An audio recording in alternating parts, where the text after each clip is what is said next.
গত কয়েকদিন ধরে নেটদুনিয়ায় আরএস ফাহিম চৌধুরীকে ঘিরে চলছে ব্যাপক আলোচনা। বিশেষ করে জুলাই গণ অভ্যুত্থানে হামলার পৃষ্ঠপোষকতা এবং আওয়ামী লীগের সুবিধাবাদী অংশকে সহায়তা করার অভিযোগে তাকে গ্রেফতারের দাবিতে সরব হয়েছে বিভিন্ন সংগঠন। মঞ্চ ২০২৪ নামের একটি সংগঠন তাকে গ্রেফতারের আলটিমেটামও দিয়েছে। এমন এক উত্তপ্ত পরিস্থিতিতে আরএস ফাহিমের দেশে ফেরা এবং তার বিরুদ্ধে আইনি ব্যবস্থা নিয়ে মুখ খুললেন নতুন সরকারের স্বরাষ্ট্রমন্ত্রী সালাউদ্দিন আহমেদ।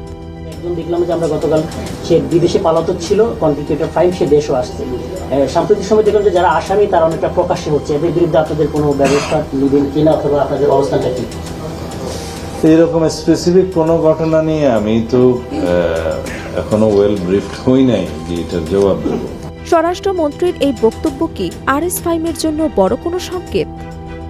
সচিবালয়ে পুলিশ কর্মকর্তাদের সাথে এক উচ্চ পর্যায়ের বৈঠক শেষে সাংবাদিকদের মুখোমুখি হন স্বরাষ্ট্রমন্ত্রী সালাউদ্দিন আহমেদ। এ সময় সাংবাদিকরা আরএস ফাহিম চৌধুরীর দেশে ফেরা এবং তাকে গ্রেফতারের আলটিমেটাম নিয়ে প্রশ্ন তুললে মন্ত্রীর সোজাসাপটা উত্তর দেন।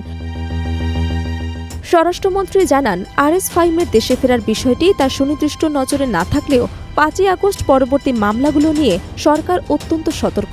অভিযোগগুলো যথাযথভাবে পরীক্ষা নিরীক্ষা করার নির্দেশ দেওয়া হয়েছে। তিনি স্পষ্ট করে বলেন যে সরকার আইনের শাসন প্রতিষ্ঠায় প্রতিশ্রুতিবদ্ধ।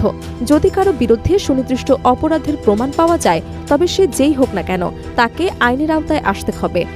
তবে এদিকে আরএস ফাহিমকে নিয়ে জনমনে ক্ষোভ বাড়ছে।